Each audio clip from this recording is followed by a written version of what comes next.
Pag umuwi ka sa bahay mo at nagtatapang-tapangan ka doon, papasiga-siga ka sa bahay mo, you'll never get close with your family members. Hindi kayo magiging close ng family mo.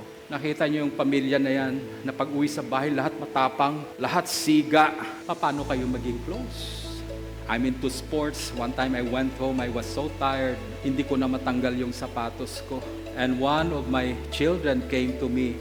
Siyang nagtanggal ng sapatos ko. I'm so weak. I'm so powerless that my child has to take my shoes. No, at that time I felt my child loves me so much. In my weakness, he was there. Intimacy is built up because of our powerlessness. I am powerless. You are powerless. All of us are powerless. Then God came to us to help us, but we are attracted to Him also because He came to us in powerlessness as well.